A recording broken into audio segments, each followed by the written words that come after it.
Good afternoon, good morning, good evening, or good night for some of you. Welcome to the CNX APAC 2020 Summit Roundtable.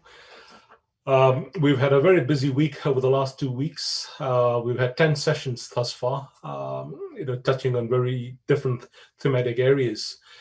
And today we bring all of those learnings together to talk to you about, what we've learned across those 10 sessions. As well, we have a great lineup of speakers, innovators, and experts in themselves who will discuss some of those findings, but as well give us some of their own thoughts on what role they think connectivity plays, but as well, what role complementary access technologies such as community networks can do to help us connect the unconnected.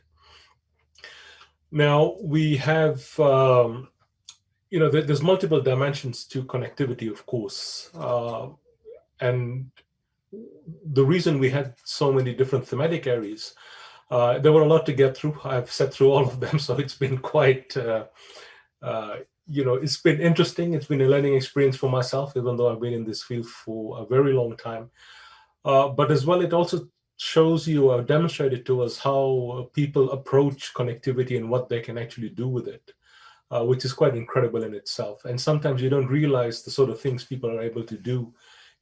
Often we talk about the empowerment internet connectivity provides, how it can help with social improvements and economic improvements and so on and so forth. But rarely do we have a chance to actually see it firsthand. And I think with some of the people we had speaking with us and commenting from the participants' point of view, we've really been able to see the difference connectivity can make. So with that, I'm very, very happy to introduce my panelists today. We have Pak Onno Purbo, in Indonesia's Internet Liberator from Indonesia. We have Atsuko Okuda, who's the Regional Director for ITU, the International Telecommunication Union. So she looks after the Asia and the Pacific, based out of Thailand, but from Japan originally.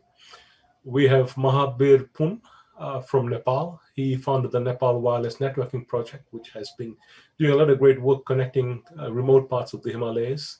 And more recently, he set up the National Innovation Center in Nepal, which is also a very interesting thing that we'll hopefully talk a little bit about later on today.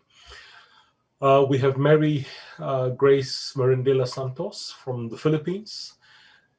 Grace, as we call her, has been working in ICT research for a very long time. I've known her for a long, long time.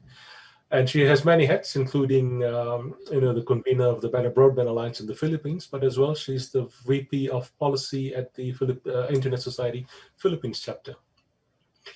And last but not least is my good friend Osama Manzar, my co-conspirator for this event, CNX APAC. He, of course, is the founder of the Digital Empowerment Foundation. And he and I together started up what we call the Wireless for Communities project 10, 12 years ago now. And so we've had, we've been able to see the difference connectivity can make. Osama, the dedicated person he's joining us from a car because he's traveling at the moment. And I'm hoping we will mute out all of the road noise whilst he's here. But thanks, Osama, for joining in on the efforts. So we will try and not to waste too much time. The format itself today will be very conversational, so there'll be no long speeches, as my panelists have assured me. We will not be using slides. We want to try and have this in a very conversational sort of format, keep it dynamic, keep it moving. But before we get to that, I have my two colleagues, Farooqui and Sarbani Belur, who will give us a very quick overview of some of the things that were covered in these 10 sessions that we went through. So as I mentioned, they're all, each of those sessions were thematic. They touched a particular area. And the reason we did that is to demonstrate, that this whole issue about not just connectivity, but using community networks, it's all about people using it. It needs to be meaningful. They need to be able to do something with it. So the idea was to mainstream a lot of these issues. Sometimes we talk in silos. We may talk about, for instance, gender issues. We may talk about indigenous community issues. We may talk about business models, et cetera, but they tend to happen in silos. So we thought this year would bring all of those things together and try and mainstream that as a key point of discussion. So I'm hoping we've achieved that. And we'll hear from, of course, Sarah and Sarbani shortly on each of those thematic areas. So with that very brief introduction, so Sarbani is, she's been with IIT Bombay, but as well she is the regional coordinator for APC in one of the community network projects. And Sarah, of course, is with the Digital Empowerment Foundation, and she's been quite instrumental in putting this event together with me. So let me begin, and by the looks of it, Sarbani, you will talk about session 1? Yes. Okay, wonderful. So you could just introduce the theme of the session and the points you have. Yes. Thank you, everyone. And thank you, Raj. And hello, everyone. I'm Sarbani. And I'll be giving you a brief outline about what have been the discussion points in each of the thematic areas that has been discussed over the past 2 weeks in CNX. So topic 1 was on community network models and best practices. Some of the things that came up in this discussion was that in many countries like Indonesia, the significance of the internet lies in playing a democratic role. However, in countries like India, licensing is a big issue. Even when one gets the license, regulation cost is very high, and there are many other binding regulatory factors alongside that inhibit ISPs reach the last mile. GSM-based technology is a more viable option in rural areas and for making a model sustainable. And using low-cost routers and devices is crucial for community networks. The second session was in the same day. The second session was on access during the pandemic, saving democracy, citizenship, and education. The important points that came out of this session were having human rights is not enough. Digital rights are equally important. Community network development can be a solution to provide access to education, as well as providing information on COVID preventive measures.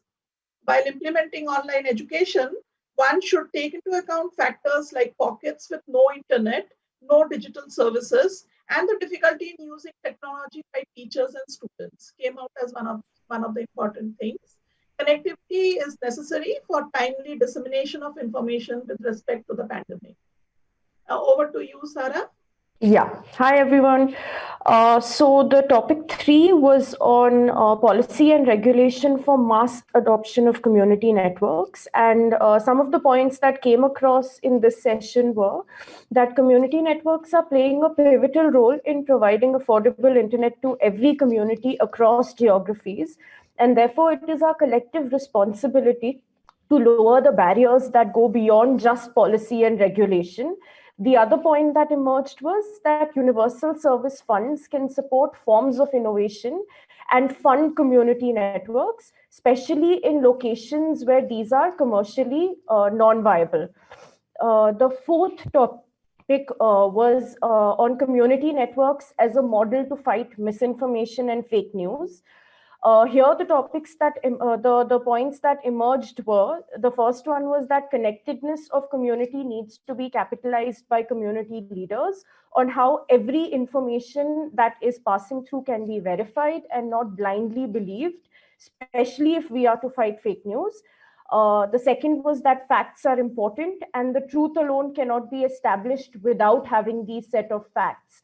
And this is how democracies are getting into peril at the moment. It is also important to provide digital literacy so that people can identify misinformation, and we can not only rely on the government, it's our collective responsibility to advocate and educate people so that communities have skills to best utilize and leverage the internet. The last point was that we can use community networks to bring digital literacy into the community belts to fight fake news and misinformation. Over to you, Sarbani. Thank you, Sarah. Then on the third day, we had our session, 2 sessions that were organized. One was on gender-sensitive community networks.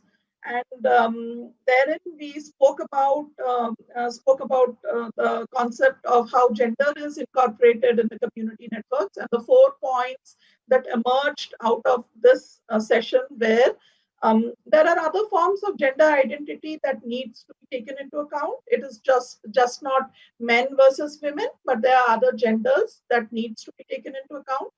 Access points are not taken into consideration with women's presence in rural areas. Women should naturally be included in community networks, but due to the male-centric approach, they do not feel welcome and connected. And they are eventually they are left behind in the connectivity journey. Gender sensitivity has to be an ongoing process, and the process of initiation is highly important. Women are not given opportunities to become experts as they haven't been included in the processes from the scratch. And in some communities and contexts, the cultural aspect, along with bridging the barriers of class and caste, need to be taken into account, which is very important for various contexts, like the cultural context of Asia. On the same day that this session was organized, there was another session that was on content, context, and community for community networks. In this session, the important points that came out from this session after the discussions were community networks should be owned by the community and for the community. Bringing external knowledge that is useful to locals through digital catalysts and platform is an important intervention for locals and for communities. And community networks can help promote local products, and that would help with economic empowerment. Some of the communities mentioned about this being a sustainable business model for them. Over to you, Sarah. Yeah, thanks, Sarbani. Then we had the seventh topic, which was on community radio and broadcasting with community networks. Here, the main points discussed were that community network and community radios complement each other. They're not replacement for one another. Instead, they go hand in hand, they go together. We need some capacity building in line with the new scenario of community network broadcasting. The broadcasting is still being done in the analog method. The time is to have a reorientation along with reskilling, deskilling, and upskilling. There needs to be technical synergy between radio and community network operators. Everyone should be able to access the internet, and the governments need to treat it as a human right. If we can have community networks in place, we can have more impact in people's lives and have more access to information. So the last point was that funds and capacity building are both important in order to sustain the working of community networks as well as equipments. The eighth topic that followed on the same day was on training and cadre development of community networks. The points that emerged here were that early adapters to technology among women should be identified and given an incentive to utilize as well as leverage the full potential of technology. Infrastructure should be built on the capacity of the community without putting a limiting line on what should be done or not. We need to study the real gender gap in the staffing of community networks. Simply stating that women are welcome is not going to really bridge that gap. Different people may have different areas, yet a lot of community network training appears to be boilerplated, going through everything and focusing only on the technical. There is an opportunity to segment training into different aspects, such as technology, management, digital literacy, and to provide better relevance to different people. The training of different skill sets, therefore, has to be provided depending on the interest as well as the requirements of the people. Over to you, Sarbani. Thanks, Sarah. On the last day, we had a discussion on partnerships and collaborations for community networks. And the points that emerged out of the discussion are that there should be a culture of sharing and collaboration, even in community network spaces. And one can use social media to disseminate information and provide assistance to people who wish to establish a community network. Then there was the next point that there are 3 success factors for community networks: gaining trust, cooperation, and involvement of the community. Without partnerships and collaboration, community networks would never have been possible. In fact, multi-stakeholder model is a hallmark of the possibility of community networks.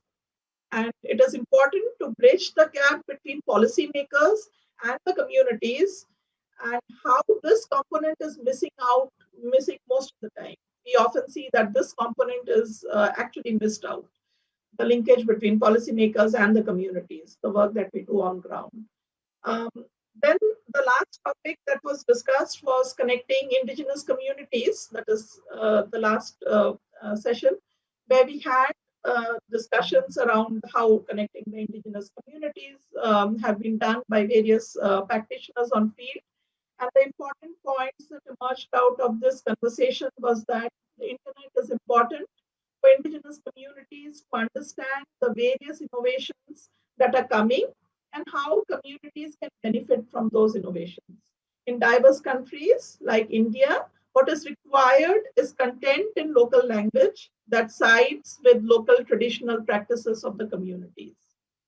And the internet is helping younger community members to continue their studies during the pandemic when access to basic education is difficult. The internet is also emerging as a new tool to help high Arctic communities in Canada to not just survive, but thrive as well. And preservation of culture, language, and traditional knowledge is required. Internet can also be used to connect with other indigenous communities around the world to share similar experiences. So yes, over to you, Raj. Okay, thank you very much, Sarbani and Sarah. And I must say, you both had a very good tag team going there between you two, so well done with the seamless interchange. And in fact, as I was watching you both do the tag teaming, I was thinking back to when I was a younger person, and wrestling used to be very famous on TV. And they used to have these tag team matches. So it sort of, for some reason, made me remember those days. But anyway, thanks very much for that.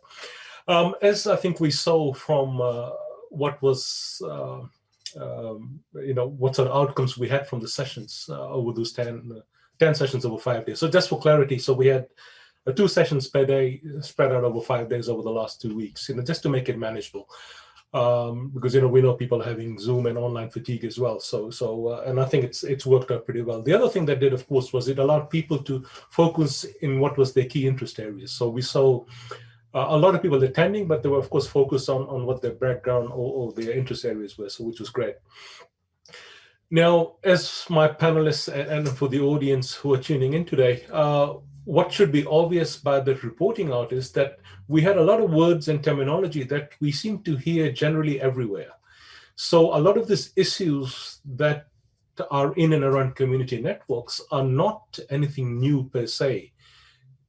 What is new, however, is trying to get the people who are probably the hardest to connect, to get them to try and benefit from some of these digital opportunities, to get them to try and be a part of the digital economy.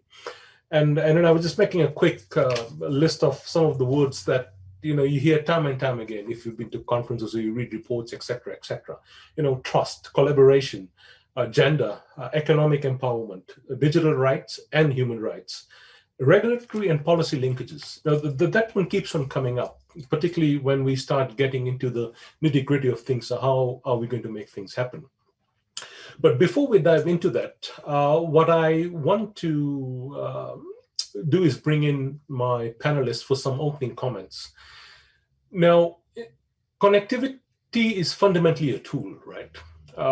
And today, let's say 30, 40 years ago, connectivity perhaps meant that you had access to a telephone call to make a voice call somewhere, or you could get a fax or send a telegram or whatever it may be. But today, connectivity means having access to the internet. Now, what we do with access to the internet really determines how useful it can be, right? And you will notice that the meaningful connectivity is the overarching theme for CNX APAC this year. Now, once we have connectivity and we are able to figure out what we're going to do with it, how we leverage the internet and all the opportunities it provides, that helps shape our social and economic development. And of course, it helps empower us. Sometimes I feel that we lose touch of that little point. And why I'm saying that is, If you listen to the session about the capacity building session we had, it talked about how, when the training is done, it's training on everything but focusing on technical. So there'll be mentions of other things, how to manage stuff, digital literacy, etc., etc. But fundamentally, it's a technical training program so people can go out and deploy networks. So that's very important. But at the same time, we need to be able to figure out what people will do with connectivity. So there's a management aspect, there's a governance aspect as well, for instance. So sometimes I think we slightly get a loose touch of, what all needs to be done. Someone might have a lot of money. They'll say, okay, we'll help deploy some networks. It can be a community network. It could be base stations. It doesn't matter. Just getting that connectivity in place. But equally important is ensuring that people are able to use that meaningfully. So I'm going to pause there, and I'm going to ask my panelists, what does connectivity mean to them in today's day and age? And how would they, contextualize it to the discussion we're having here today? So let me start with Pak Onno. Thank you, Raj. I have two meaning into the access to the community. First, access to the internet and communication. Second is access to knowledge. To give us some ideas, we have 10,000 villages in Indonesia without any communication or internet, out of 80,000. Okay. For the knowledge, we have about 200,000 primary school, and we are having problem because of the pandemic.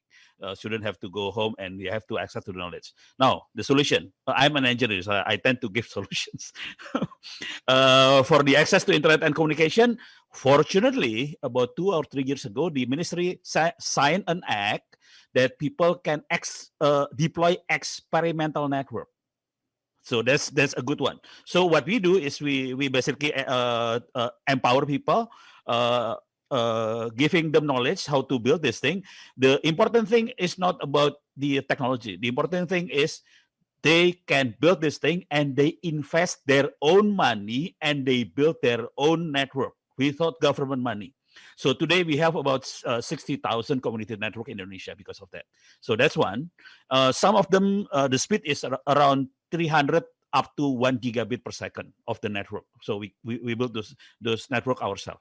The second one is the access to knowledge. So next year, I'm trying to convince the Ministry of Education, and next year we will deploy internet offline. I repeat, internet offline. So the idea is very simple. We download all because the knowledge for school is actually is not it's not that dynamic. It's quite static. So we download all the material into a small server using Raspberry Pi, which is only $50, and the whole system may be about $150. And we deploy it. Maybe next year we will deploy it in Papua. So that's from me. Back to you, Raj.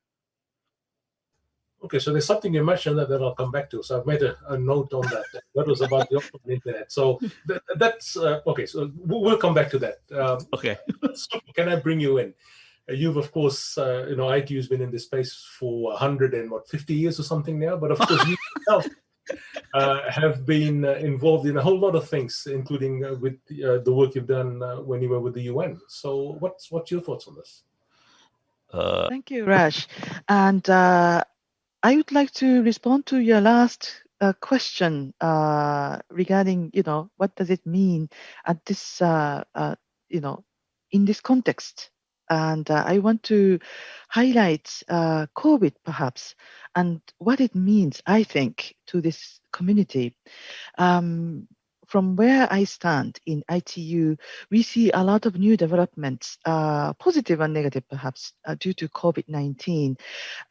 We see that a lot of countries and sectors which have invested earlier in the digital platforms moved on to digital platforms seamlessly. So they continued. However, as you know, this pandemic really accentuated the existence of unconnected and underconnected communities. So there is a rush, so to speak, at the moment to identify where they are, and how can we accelerate this whole process nationally, regionally, and globally. As you know, in ITU, because of COVID-19, we are working with UNICEF, for example, and we said that the schools needs to be connected. And there is an initiative called GIGA to connect all schools. But it's not only schools, but also to support communities as well. And in Thailand, as another example, we are in fact mapping out the digital divide. The government initiated, as you know, the Net Pracharat initiative to connect all the villages. But it didn't mean that all the schools and communities and people are connected. So there is last mile challenges, even in Thailand. So some of the previous speakers said about the funding and CSO, perhaps the Universal Access Fund to be used. It is true. I think it is used to accelerate the broadband connectivity to be expanded. We see that. But the challenge, I believe, moving forward is not really that part. It's just a matter of speed. COVID accelerated all of them to be, how can I say, speeded up. But what is really missing in this conversation is what some of the previous speakers were talking about. How can we capitalize on the resources and networks and experience on the ground so that that push can really benefit this community? And this is my personal view. It's not an engineering or technical questions that we are facing. It's really the socio-economic reality on the ground in the community that we are supposed to address with the technology. But this gap still exists. I don't think that we found out the perfect match, perfect model, and perhaps perfect example. So I'm just thinking that there's a lot that we can do more. Some of the topics such as linkage to policy and regulation, how can we really link more in the global value chains and to energize the digital economy in rural areas, I think continue to be a challenge. I have more initiatives that I can share and I want to share, which is also an invitation for collaboration in the future, but I will wait for the next round. Thank you, Raj. Thanks, Atsuko. So this is probably a good point for me to bring in Mahabir, because some of the communities that he's been working with, of course, are very remote. And I remember the stories he's told me about just the effort he had to go through, including carting equipment by hand and foot across mountains to connect people up. So there's some logistical challenges that come into play as well. So Mahabir, what's your opinion on this issue of what connectivity means today? Yeah, the connectivity that meant 20 years ago and connectivity that meant for today for me, it's different. 20 years ago, before that actually, 25 years ago, when I was living in the mountain, I had to walk down 5 hours to the valley from the mountain just to make a telephone call. I did that for about 6 years, 6, 7 years. Whenever I needed to make telephone call to somebody, I walked down every time just to make a 5 minute telephone call. And then that was that time.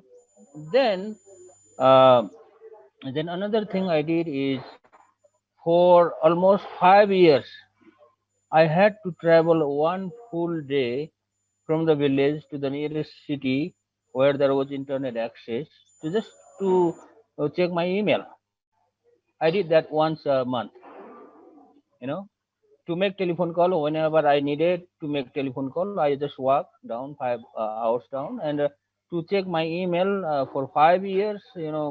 I had to travel one full day to the nearest city and spend that a couple of days and then go back again. So that time for me, connectivity means just to communicate with my friends uh, uh, through either through voice or through email. So for me, connectivity means, we can divide in two sections. One is voice communication. Still there are a lot of villages around the world, remote villages that don't have a voice and means to communicate with voice. So the voice communication is needed. That's one thing for sharing ideas and for talking about different issues. Voice communication for remote areas or in poor countries. Then now, as for me, communication means also getting data or sharing data, because long time, 20 years ago, the internet was not that fast, and sharing big data was not possible. Sharing pictures, sharing videos, talking to each others like this we're doing today was not possible. you know but as the technology develop, so our requirement, our need is increasing. Sharing data on anything, sharing data for farmers, sharing data for students, teachers, doctors, and all the professionals. Everybody needs data. So communicate, so that is that means this uh, so we are now, we need a broadband. So connectivity now means useful connectivity means we need a broadband internet or broadband system to get connected and to get data. So just voice is not enough now. So that's why for me, voice in the remote areas, in poor countries where people are living in the rural areas, that uh, is voice communication, connectivity. And now as the technology is progressing, so we need data service that through the broadband service. And you make a good point about data, and it also strikes me that there's also this issue around how much data is enough data as well. So with that, let me go from Nepal to the Philippines. I've been a long-time visitor to the Philippines over many years, and like most Filipinos, I have also struggled with connectivity in the Philippines. So Grace, what's your view of connectivity? Thank you, Raj. Can I just say that I'm a big fan of the panelists who are here. Onno Purbo, actually, I met him when I was a junior researcher. I joined the training course of Learn Asia, and I met him, and he's been an inspiration ever since. So, Raj, thank you for the question. As Atsuko mentioned earlier, I think COVID plays a huge role in how we define connectivity today. In the past, connectivity was a convenience for many Filipinos simply because we didn't have enough access to infrastructure. But today, I would say that connectivity can actually define an entire generation's development path. So I would like to zero in on the impact of connectivity on education. It can spell the difference between a student continuing her education or falling behind. The disruption brought about by COVID, as we know, has affected so many aspects in everyone's lives. And in the Philippines, it has actually put many people below the poverty line. There are actually reports of students in the country who have to climb mountains or stay up a tree for hours just to get a decent mobile signal, just so that they can continue to participate in their online learning. So this disruption, as you can imagine, is much worse in rural areas where people do not have connectivity. Just to put this into context, the Department of Education in the Philippines estimated that 52% of all public schools do not have access to any internet facilities. And very recently, they conducted a learner survey where they mentioned that around only 3.6 million of the enrollees, there are about 22 million enrollees in the Philippines in the public schools, and only 30.6 million actually have internet access. So that's a lot. 80+% of students who are now enrolled do not have access to the internet, such that the schools had to resort to continuing education in the context of COVID using TV and radio broadcast. So it's a one-way broadcasting of learning information and material. So while there is still a space for analog technology, I think that every nation should really strive to connect every student. And as we found out in COVID, every household should at least have access to the internet. So a huge barrier, I would say that one of the key culprit to lack of connectivity is really the Philippines still uses a very restrictive analog era licensing process. So for any broadband network operator to be able to put up a network, any type of network, one needs to get a franchise from Congress as a first step to licensing. The second step would be to get an authorization from the regulator. So these two steps alone would take you between 1 and 5 years. So as you can imagine, small internet service providers do not have the luxury of time and resources to go through this this regulatory and licensing process. There is no special licensing for community networks in the country. So even if you want to put up a network and serve, offer internet to unserved and underserved areas, there is no space for you in the regulatory process. Unfortunately, there is no policy for experimental networks, as Onno Purbo mentioned earlier. We really need to have something as innovative as that. Of course, we are an archipelago, but Indonesia beat us to having like 10,000 more islands. But we do need to use spectrum, because a wireless technology would be the most cost efficient to deploy in the remote rural areas. But then licensing of spectrum in the country does not really cater to small players. It is only reserved for big telecommunications companies, and usually spectrum is assigned on a nationwide scale. So even if you have many communities outside of the urban centers that do not have internet, and the spectrum there are not utilized, as long as that spectrum is assigned to a big player, you are not allowed to use it even on the secondary basis. So that is a big problem. Compared to the experience of other countries, accessibility to device is not a problem, I would say, in the country. A lot of internet-ready phones cost about $25, and it's lower cost in the secondhand market. And we Filipinos are so fond of that. We love pre-loved mobile devices, so that's no problem. Digital literacy, however, is still a problem.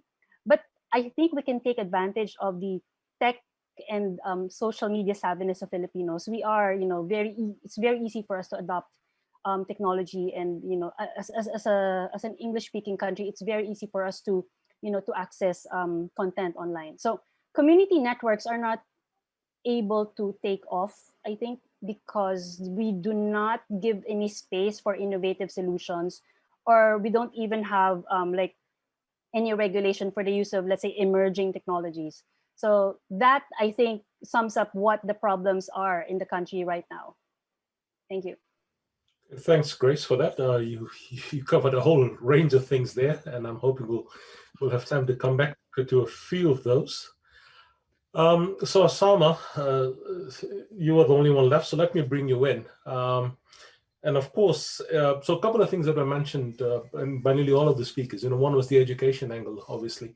The other was the effects of the pandemic, and really what it was the sense of urgency that was required to get people connected.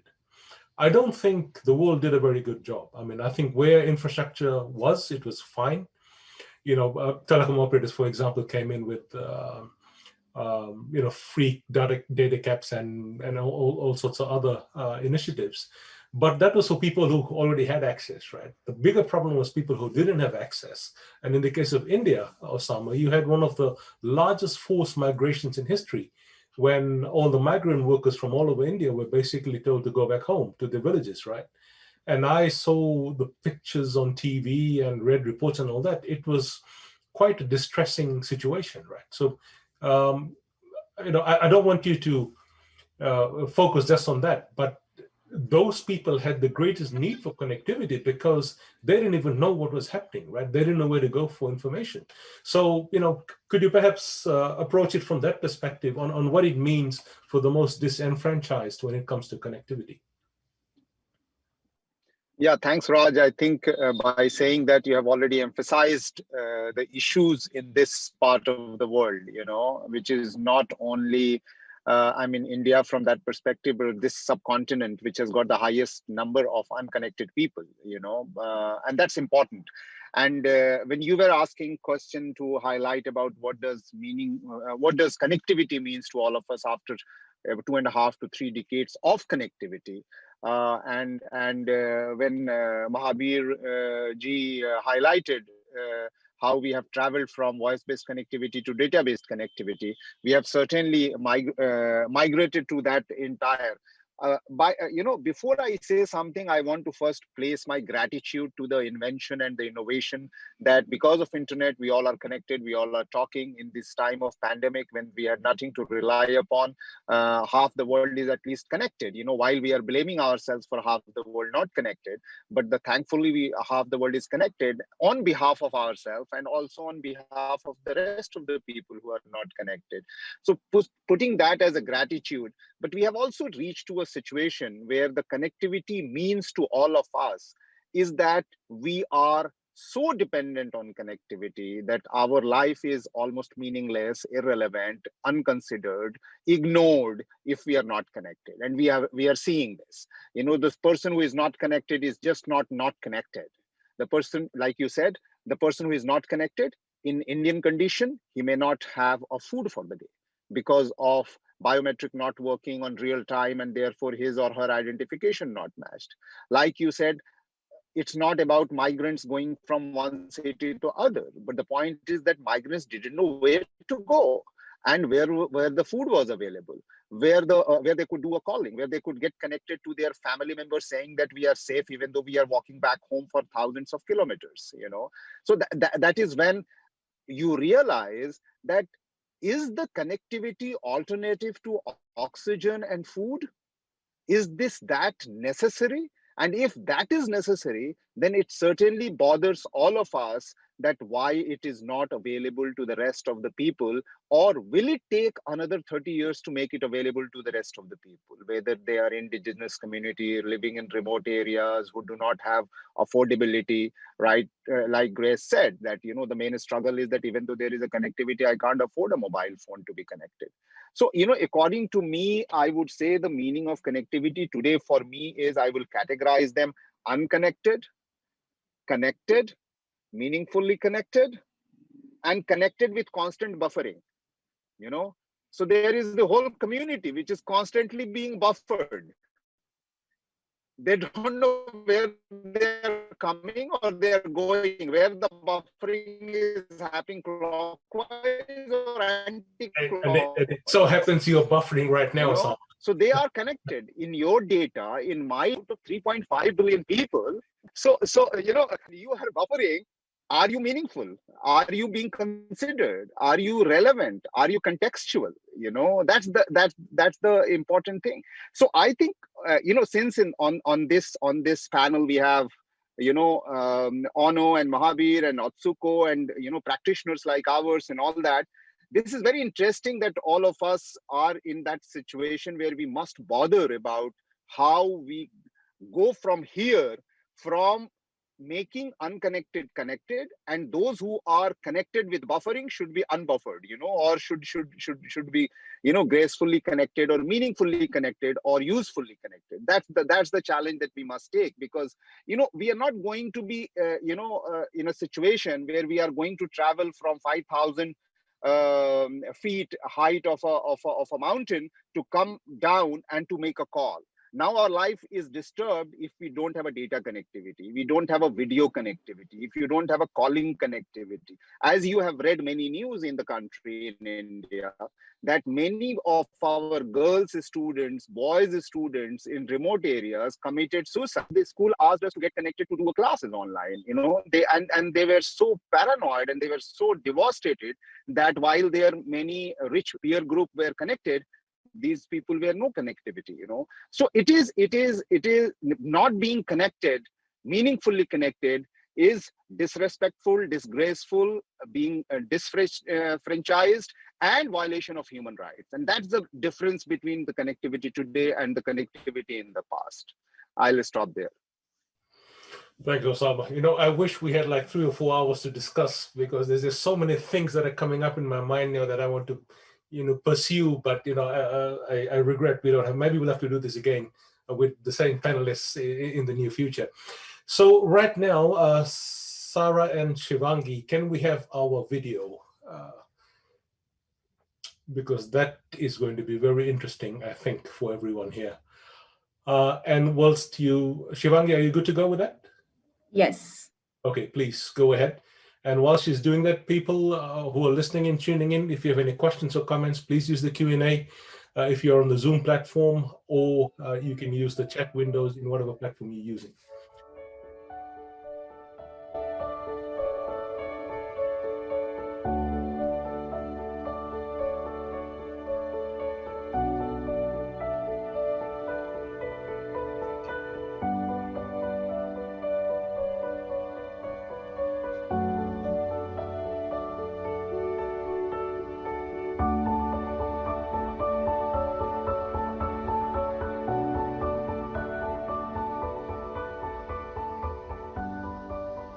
About 3 or 4 years ago, it came to one of the major villages near us, about 10 kilometers.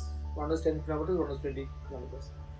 So, which meant that we could actually carry our laptops there. So we would carry our laptops, and we had there was a favorite tree of ours which we used to sit. So the thing is that by that time our organization had expanded, and farming had started, the school had started. So all of them needed the email or to check the net or to send off something. So we would have a jeep, and everyone would jump into the jeep with their laptops, 5 or 6 of us, and then go off to this village, sit under a tree, finish off all our emails, I think this thing and all, and then come back, downloading, checking whatever it is, and then coming back. Now when COVID happened, an entirely different thing happened, because now, especially for the farming unit and the craft unit, the sales were by internet, which means that now people are all the time inquiring or ordering or things like that, and then they need immediate replies, because the moment you don't reply for a day, they think you're a fraud. So when COVID happened, it was all the more urgent that we get an internet connection. वहाँ पर हम लोगों ने coordinate लेकर के एक plan बनाया कि कहाँ से कैसे कनेक्ट किया जाएगा, कितनी ऊंचाई दी जाएगी। प्लान बनाने के बाद में यहाँ पहुँचे। देख रहे हैं आप, ऊपर वाला जो डिवाइस है वो रिसीवर है। हम ट्राइबल हॉस्पिटल से इंटरनेट वहाँ से यहाँ लेते हैं, और यहाँ लेने के बाद में इसको हम एक राउटर कॉन्फ़िगर करके, राउटर से पूरा एरिया वाईफाई करके उसमें से एक इथरनेट पोर्ट में से इंटरनेट दोबारा से इस डिवाइस के थ्रू हम दूसरी जगह भेज रहे हैं, जो कि कृष्णा हाउस पे है। तो ये हमारा रिसीवर और ट्रांसफर पॉइंट, दोनों पॉइंट, और ये पूरा एरिया वाइफ हो गया। इससे पहले यहाँ कोई इंटरनेट के चांसेस नहीं थे, यहाँ कोई इंटरनेट इस्तेमाल नहीं कर पाता था।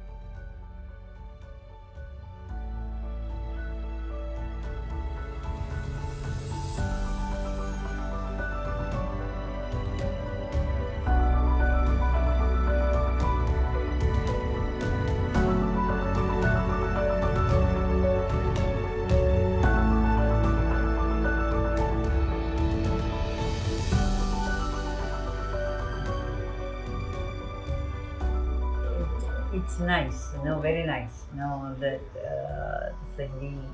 in fact, the day it was checked first and it is working now, it was like a celebration. Mentally, we didn't do anything, but it is really a nice feeling to have the connectivity.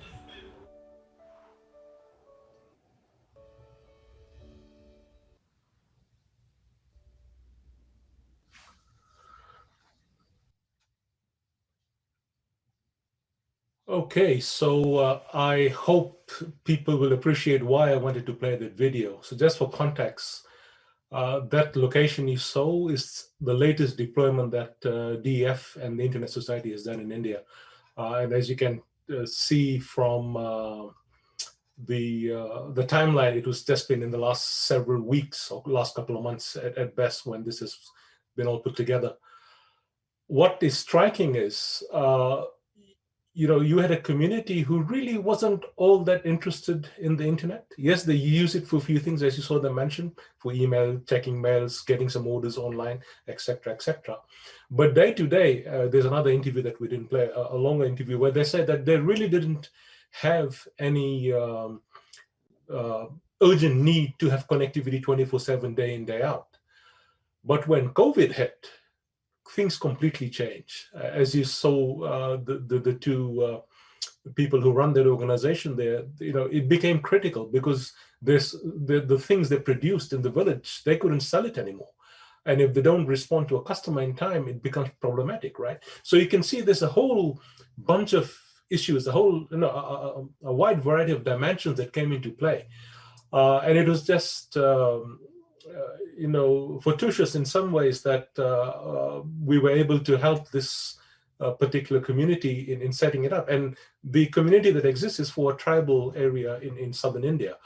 And you can see they run a hospital, they have a farming area, they have a craft center that they create things that, creative things that they sell, and there's some food items as well. So, it really goes to the whole point of, why connectivity is critical. And sometimes when people even say that connectivity is not all that important to me, they don't realize the wider implications of saying that. So what I want is some very quick reactions from my panelists on what they thought of what they saw in that 2.5 minute video we just played. So let me start with you, Atsuko.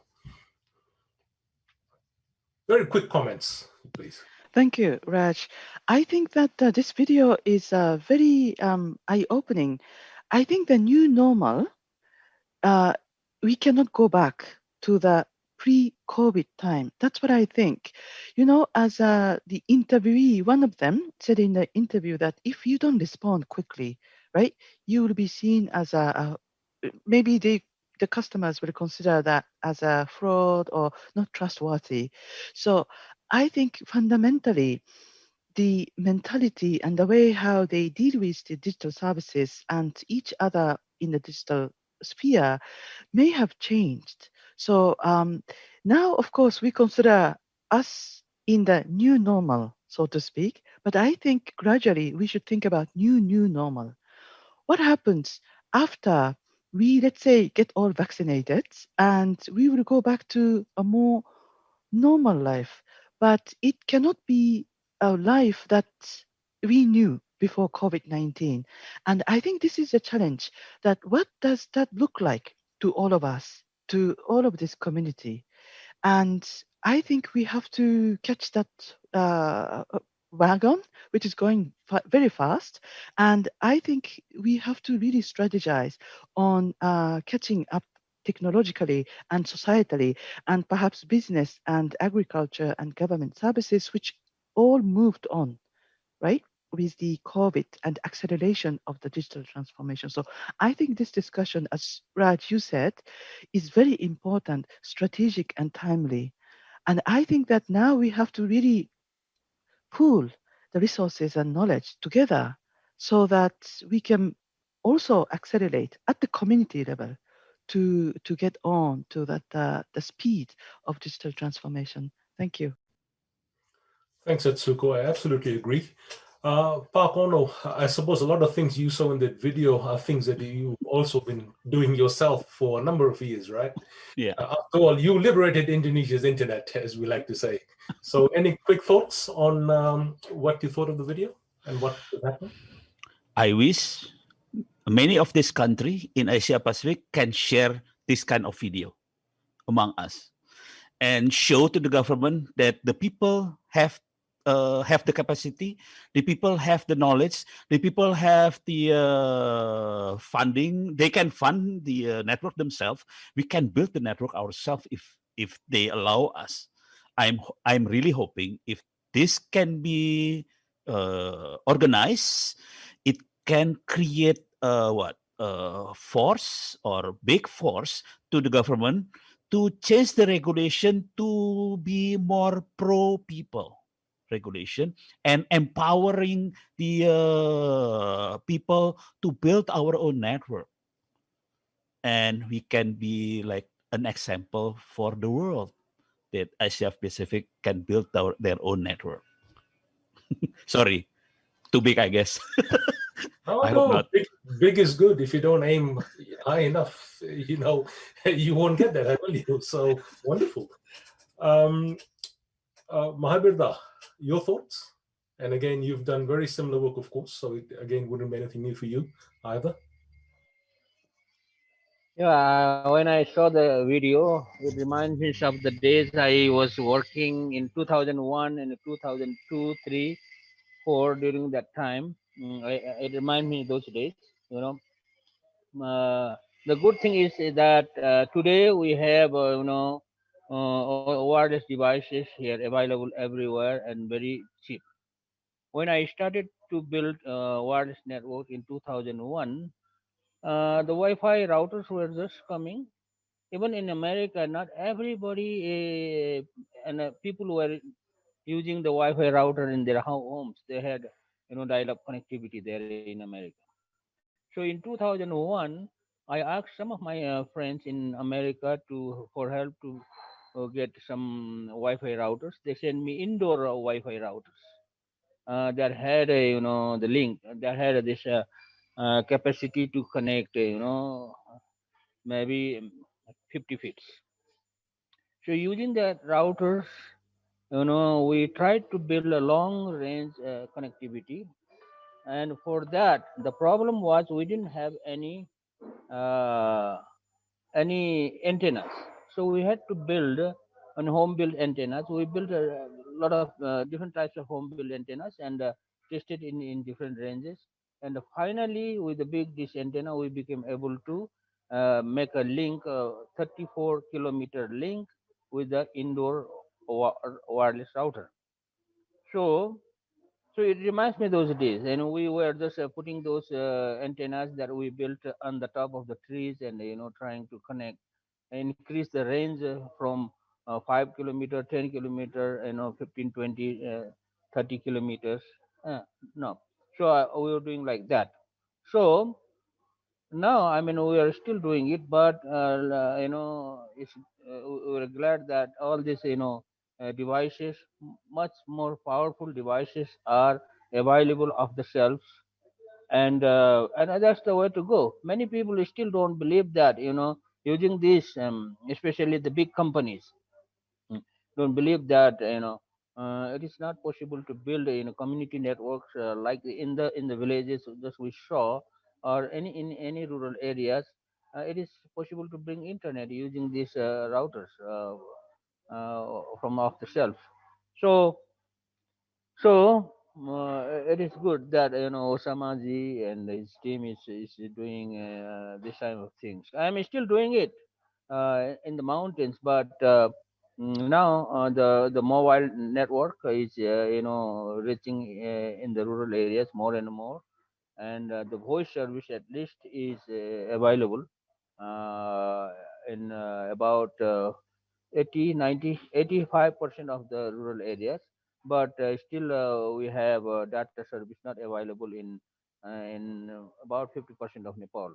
So wherever data service is not available, I am still using that same kind of technology, with this more powerful routers and more powerful antennas are available, and the cost is very cheap.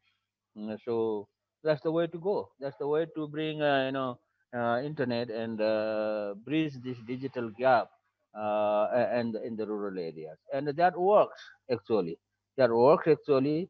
So it's good to see that. Thank you. Thanks, Mahabir. So, Grace, I'm going to bring you in here because, we saw the video. We've heard from Park Onno previously. Mahabir just said that the thing works. There's no doubt about that. We, ISOC and BEF ourselves, we've deployed over 150 of these in locations across South Asia. So we know the model works, we know the technology works, we know communities get empowered, but there still seems to be a whole lot of policy and regulatory issues in and around being able to do that. Now, you hinted at some of those when you were speaking earlier. So I just wanted to bring you in to speak a bit more to the policy and regulatory obstacles that we seem to have.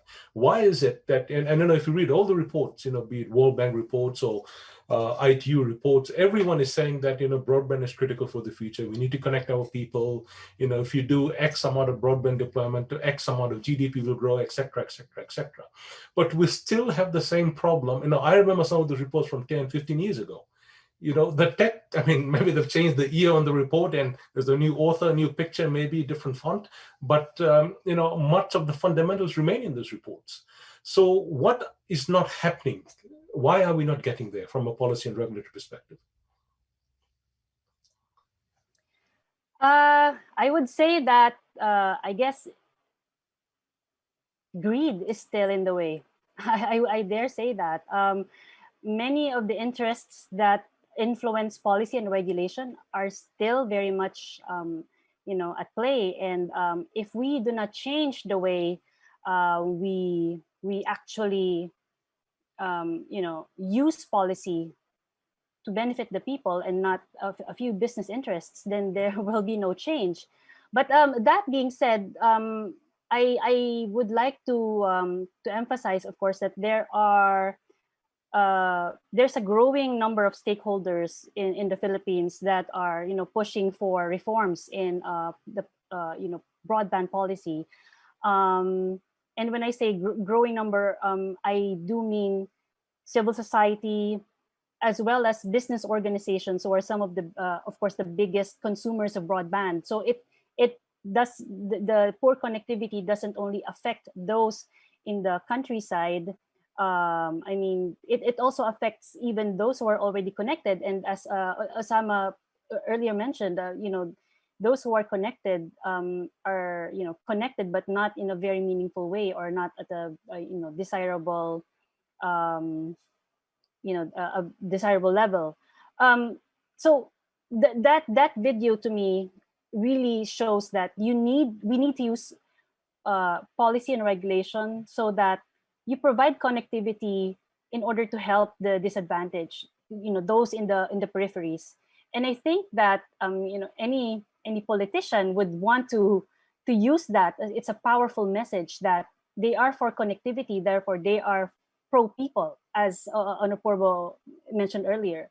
So it is also a way for for people to, especially those who are connected for the first time, it's a way of telling the world that hey, we exist. So we need to find a way to use connectivity in order to give put a face in those statistics of people who are not connected. And that to me is a very powerful video there, where never before connected community is somehow now connected, and they're using the internet in ways that probably many of us did not imagine to be that useful. Thanks, Grace. So, Atsuko, I want to bring you in here because, obviously IQ does a lot of work with governments. You yourself have personally done a lot of work with governments. Now, we do know some governments have a very liberal approach to these things. Yet sometimes it feels the pace of change is slow. Now, that's not a new thing either. I come from the telecom world, not from the internet world. So, I went through the deregulation years in the 90s, for instance, where things was, being a telco in those days was not very comfortable, I can tell you that, because you just didn't know what was going to happen. So, I've seen both sides of the issue, right? But at the same time, we also know that technology, we keep on saying it evolves rapidly. But sometimes most of the time, policy and regulation doesn't seem to cope with the pace of change, right? Yes, there's processes involved and protocols, et cetera, et cetera. But do you have some thoughts on how maybe some of that could be accelerated? Yes, thank you for this very important question. Now, I think COVID also affects how policy makers and regulators see their own roles. I think it's also evolving. The reason why is that, of course, previously we were all converted that ICT needs to be play an essential role in society. But now that demand, because of COVID, is coming from other sectors, from education, from health, from agriculture, right? So what happened a few months ago was that there was a BIMSTEC summit where all the heads of states and the ministers attended, and the topic was about digital. That due to COVID, they need to shift to digital, but they didn't have the infrastructure, they didn't have the services, applications that were required. So the ministers who are not ICT ministers were talking about all digital. And I see that in many meetings. Now the demand, the huge demand is coming not from ICT sector or ministry or regulator, it's coming from the other sectors. So what I see is that it's an opportunity.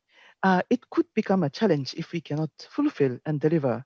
But the fact that the ICT sector itself has been elevated, and now perhaps the ICT sector policy and regulators will have more leverage in terms of the budget, in terms of the visibility, in terms of the whole relationship with the donors.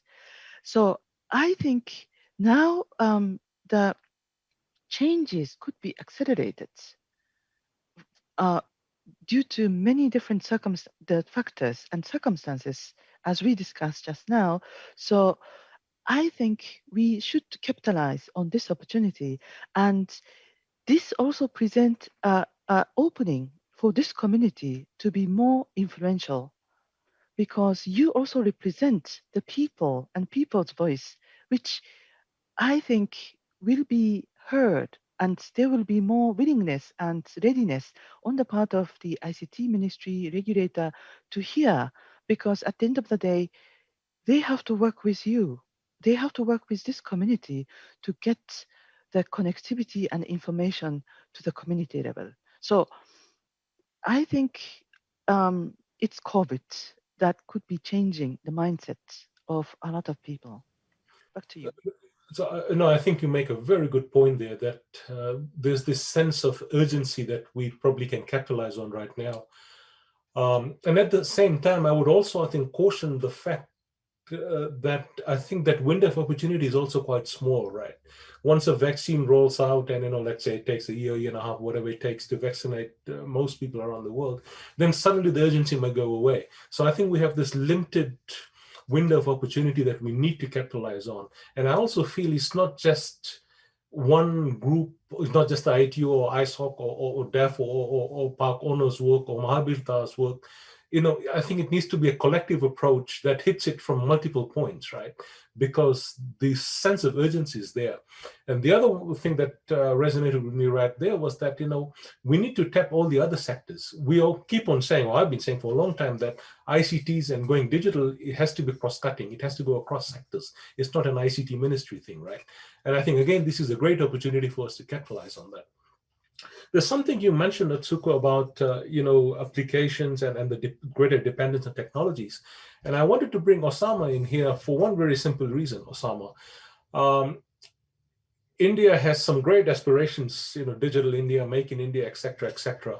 You've got your national digital ID system, Aadhaar, for instance, as well. But yet the country is fully connected, right? So the reason I'm asking you this, obviously we're saying that in rural areas, things like community networks could connect a large part of the rural areas, but you still have a huge gap. So on the one hand, you want government which wants to go all digital. And on the other hand, you have roughly at least half the population, which is not online yet. So how do you balance those two? Is it practical? Yeah, am I audible to all? Yes, you are.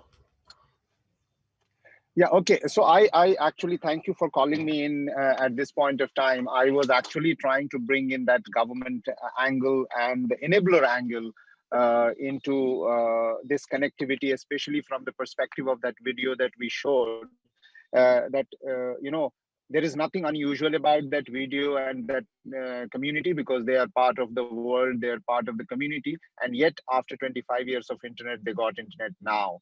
But the point is that there is not extraordinary that we did, except that there was a point where internet was connected and the government body had provided the internet. But beyond that point, to the last mile, to the last house, it was not connected. And that's what we enabled. And then that brought us to think that government of India has brought BharatNet, which is supposed to connect to each village council, and they brought in half those village council, but none of those connectivity work. Why it doesn't work? And why community networks or any innovation is not connecting all the world? And I thought there is two very special reasons that we are unable to connect people, because we are dependent on regulation, we are dependent on funding, and we are dependent on some other entity to do your work. It's something like, if you want to live in a house, would you always depend on an architect? Will you always, if for eating food, will you always depend on a chef or somebody else to cook your food? So why we have not been deregulated, unlicensed, and untechnologized the entire internet in such a way that everyone can take the responsibility without barrier to connect themselves from wherever they can. So, but because even today, even if I have a resources to connect myself, I cannot. I have to take license, Wi-Fi thing, which one is the allowed equipment, which is not allowed equipment, and all that. There should be only broad, big, brave, framework. If I'm building my house, I should just make sure that it doesn't fall on my head. That's it. If I'm eating food, I should not eat poisonous food. That's all. So when I'm connecting, I should not violate, let's say, a surveillance system or whatever. I think the cross-border things or those kind of things. We should not be a panopticon or something like that. But just connecting should certainly become untechnologized, should become unregulated, unlicensed, because at the end of it, I'm just connecting to connect people, connecting to my food, connecting to my requirement, talk to people, connecting to video, connecting to transform communication. I'm not a military agency that I'm trying to connect to kill someone or something like that. I just want to do my basics. Why should I be dependent on ISP or USP and USO fund and government or anybody? So my thought process is that unregularization, unlicensization, non-dependency on fund, and only dependency on capacity building and training, so that I know what equipment is required, I know how to connect, and that's it. So it should become household phenomena. It should become my daily necessities. That's how I would like to react and try to put in here. Thank you very much. So, the thing you mentioned about connectivity getting to the village council or panchayat level in India, it strikes me that, one of the things that I think a lot of us who've been deploying networks have struggled with is backhaul, right? So at least on paper, the backhaul seems to exist in India, but we haven't solved the last mile problem, right? And yet, even with all that in place and all that in play, we're still not getting there. So, Pak Onno, can I bring you in? Because you've had some fun over the years in Indonesia with all those sort of regulations and just getting on and doing things, right? So you want to share some thoughts on how you did it and where you think we should go from here for countries like the examples you had? Okay, to give you some example, we actually building a wireless backhaul for about 300 kilometers and its operation. But I will not talk about this. I will talk more on the strategic level. I think I admire what Osama said. Really, seriously. I think we need to change our mindset. Yes, if we want to connect to the internet, the government will go and regulate. If we want to have a private network, not a public network, then the regulation is not exist. That's the key. That's our way, actually. We are building private network in Indonesia. The community network is private network. From the school to the student, it's a private network. It's not a public network. We connect the surrounding houses. It's a private network. It's not a public network. So we use that kind of approach actually to overcome the regulation problem. So Indonesian is a little bit tricky people sometimes. So we see the hole. Oh, okay, this is the hole. So we use that hole to build the network. That's how we build things. If we go for a public network, forget it. The government will kill us. So we go to private network. So that's one, the mindset. The second one is the strategy to win the war. Okay, we have three options actually. First, we have the power. We have the government have the power. We don't have the power as people. Second, we have money. We don't have money. So we have to have people. So we use people power. How can we build people power? We educate, we empower people. Then we build the people power. It's, to be honest, it's not enough. The three is not enough.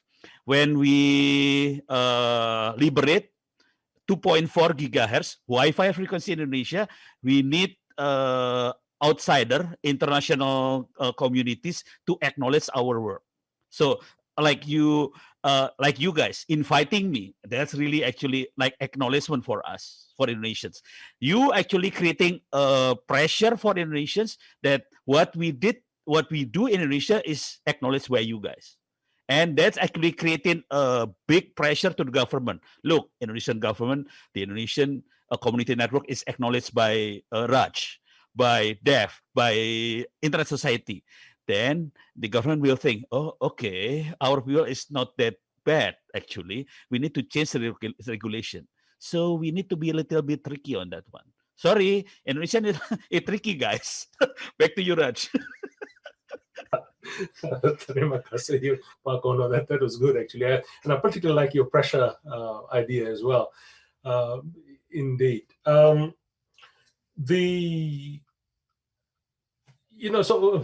I think multiple times we've come back to this licensing/regulation issue as well. But also connected to that, and I think some of us have mentioned funding, is I see a question in the Q&A about what sort of strategies can we use from the funding perspective? So there's multiple sides to the funding, right? One is the actual capital expenses required to deploy the network. Then you've got the operations and maintenance that go with it. Now, if you have some donor that steps in and gives you the money for, let's say, 2-3 years, that's all great. But what happens when the money dries out, right? Where does the money come from? Now, there have been some innovative solutions that we've come up with, in some of the work that we've done. The community actually generates income from the network, so that's one way to pay for it. But that is not always the case everywhere. So Mahabir, can I bring you in? How have you ensured a bit of sustainability with some of your networks? Particularly when the donor funding has gone, or whatever other external funding has gone. How can the network keep on growing and servicing the community? Okay. We, like I said, our network is community network. We have a license from the government, what they call a rural ISP license.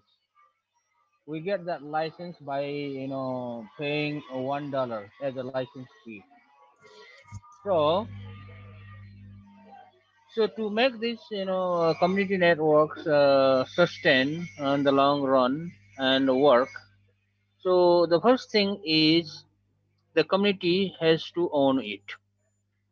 Community needs to own it. And mostly my role for building this community network is to provide them technical support. I frankly tell them that I am not the one to raise fund to build a network for you. You have to raise funds. And I also tell them that if I get some funding from some donors, I can provide that. So that's why from the very beginning, I make this community aware that, they have to take over it, they have to maintain it. So also they have to have a technical person to maintain the network. So at the beginning, from the very beginning, we train the people in the local from the local areas to learn how to fix the problem, how to troubleshoot the problems there. So that's the one thing. Technical sustainability is very important, because if people cannot fix it, and then it will not run for a long time. So for technical sustainability, we have to uh, provide this training, technical training to the local people, and the community has to find that local people. When we don't find the local people to train, they have to find the local people. They have to find ways to pay them. They have to find ways to pay for the pay for this internet bandwidth from to the service provider. And also they have to find ways to fix the problem. For example, if lightning strikes the the devices and break it, they have to do that. So to do that, we have to do a lot of capacity building things, capacity building trainings, not uh,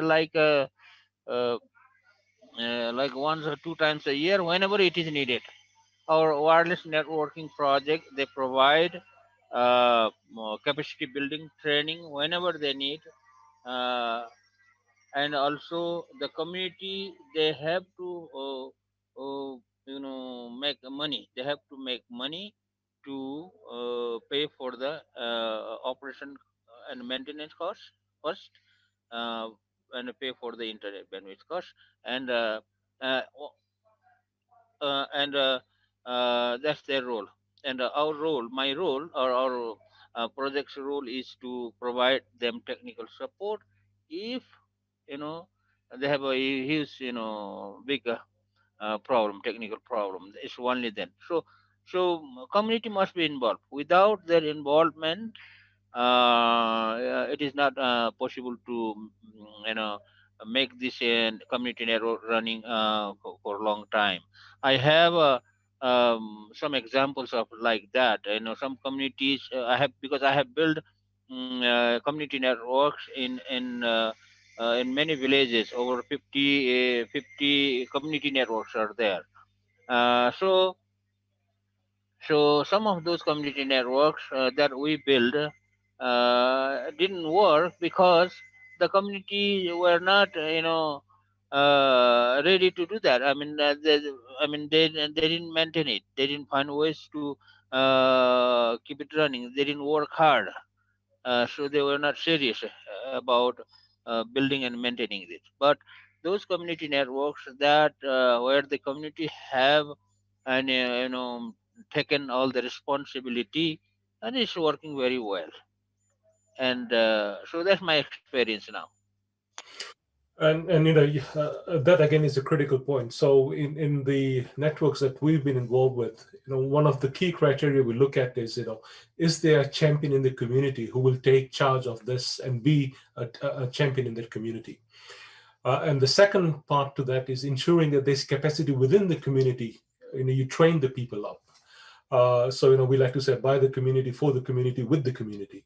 And the reason is, and it goes to what Pak Onno was saying, that it's got to be for people, right? Because you don't, and I saw a comment as well, someone was making about you have to rely on if you keep on relying on outside help to do things, it's not sustainable. So these are some critical points. But yes, as Mahabir has also said, there are also instances where the community has not been able to cope with that. So so that I think is a category of issues that we also need to look at. For the communities who are ready to help themselves and be helped, I think there's a way forward. But there's also a segment that it can be for many reasons. I'm not trying to knock down why they can't create a champion, or there may be some other reasons at play there. But we need to realize that there are some categories where a little bit more help is needed.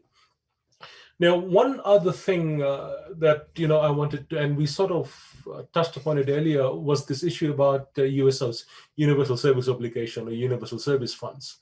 And since we're talking about the thing about funding, from my point of view, we need to get on with the job of connecting people. We've heard from just about all our speakers, and including some of the comments from the chats and Q&A, that there's a sense of urgency around connecting people. We also have the instance where we know that complementary access technologies like community networks, and there are the examples, not just CNs, but since we're talking about CNs here today, we can do it quicker and cheaper.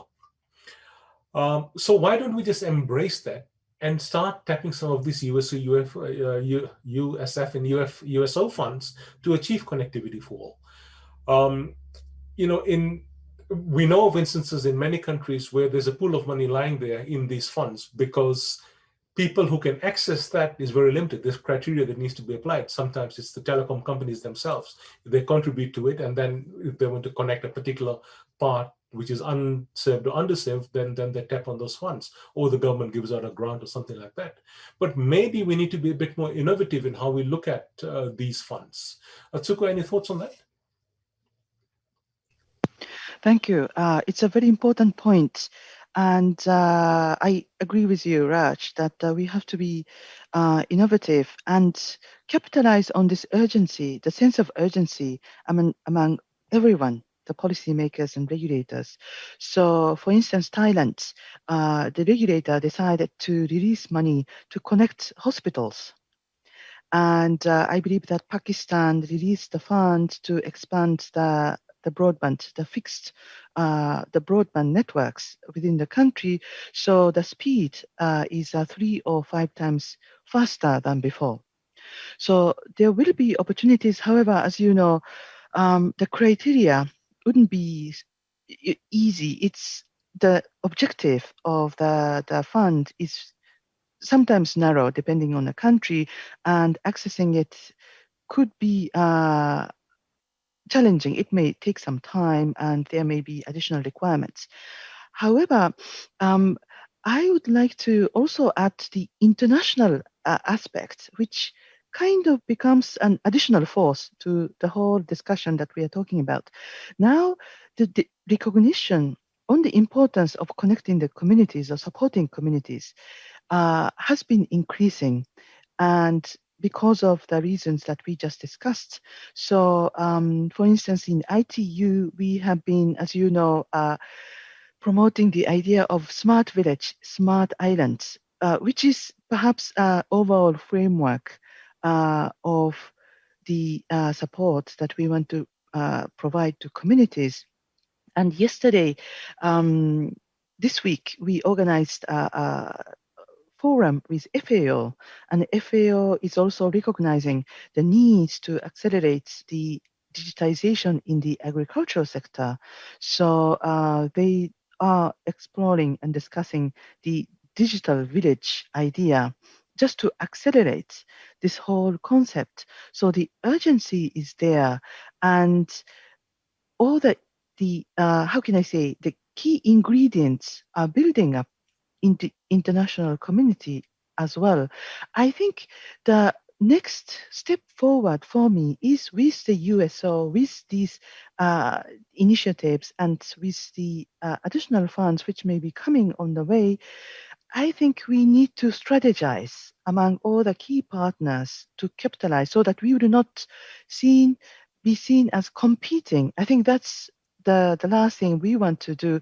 I think we have to create a synergies and partnership so that those resources can be channeled to accelerate the process and to address the challenges that speakers mentioned. I hope that it makes sense to you. No, it does, absolutely. And for a while, and not just in this area of work, but in some other areas of work that I've been involved with, the amount of duplication and replication that happens across organizations, it's just wasting resources as well. So, I hope we can get to that stage, particularly when we know we need to connect everyone. Now, my timer has gone off saying me that we are actually over time now. I didn't realize how quickly this session went. So, I'll have to apologize and say that we need to now bring this session to a close because I have I don't want to stretch out all of the people who are helping us with this, including our panelists, and I want to impinge on your time any further. So what I would like is some very quick, a very quick last comment from everyone. And the question I ask you to answer is very simple. If there's one thing we need to change to achieve connectivity for all, what is it? So just one thing, starting with you, Grace. Oh, I was hoping to be the last one.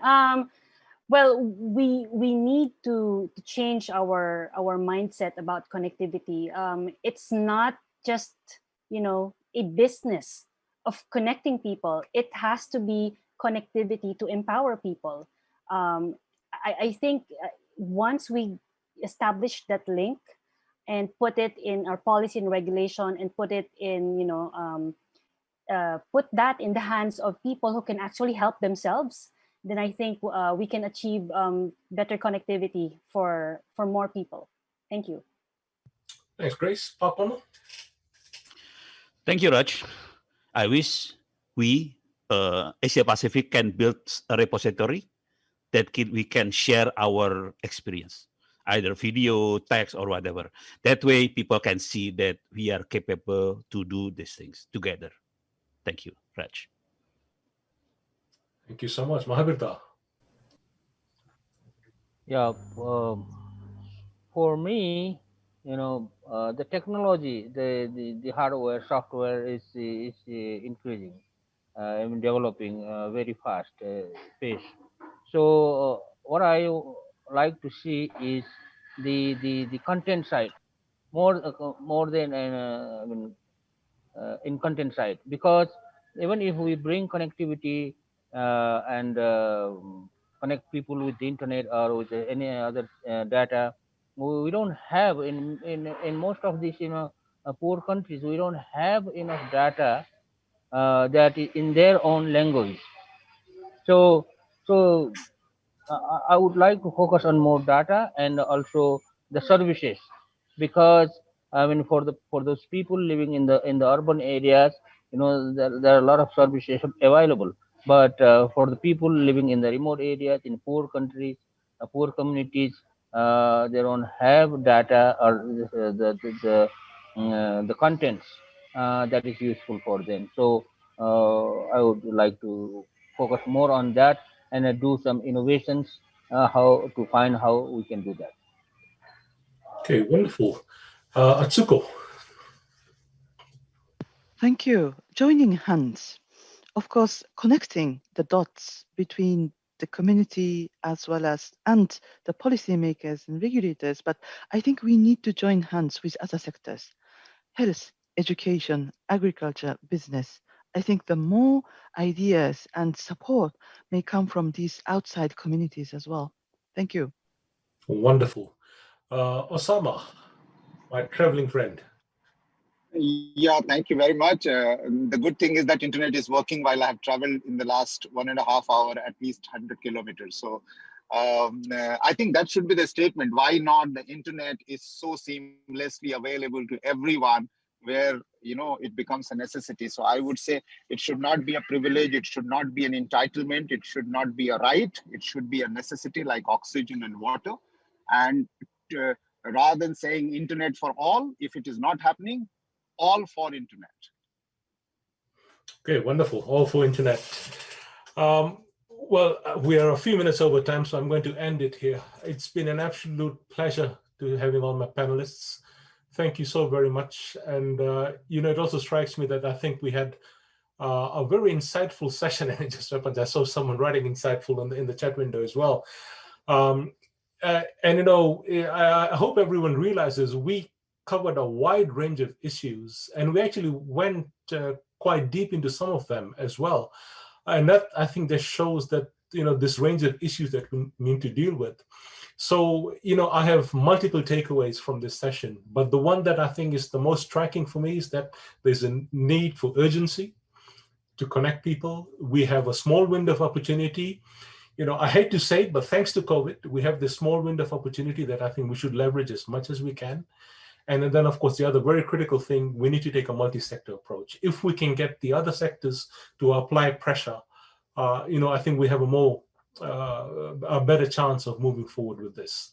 So I hope everyone really enjoyed this. It's been a great 2 weeks with all the sessions. All of these sessions will be archived on archive.org as well as live stream. So please do consider reviewing them when you have time. Visit the website cnxapac.org, where all of those links will be, including all the videos we've played over the last 2 weeks. So we played one video today, but every day we've been playing 3 or 4 videos in a segment we call Voices from the Community. So you actually hear from people on the ground on what they've been doing, and they've come from all over the world. From Indonesia, from South America, from Africa, from all over around the world. We collected these videos. And just to give you that human touch on, what is the difference we are making when we deploy connectivity? Because it's not just deploying connectivity, it's what people do with it that matters. So with that, thank you very much. I hope everyone's enjoyed this. Have a good weekend ahead, and please stay connected with us, internetsociety.org, and we look forward to seeing you again very soon. Thanks to all the team who put this together. To my good friend Jolie, who's always doing a lot of hard work in ensuring that we simulcast across various platforms. Much appreciated, Jolie. We really appreciate all the efforts you put in. And of course, from my team involved with me here today, the dev team, thanks very much. And Osama, you're smiling. You want to say something? No, I say thank you very much. It was really, really insightful and a lot of fun, actually. Yeah. This is going to be a lot of value when we segregate all your videos and comments in a different way and propagate on social media, and hopefully that will create an impact. Wonderful. And I hope we can do this all again to my panelists. So with that, thank you very much and see you again soon. Cheers.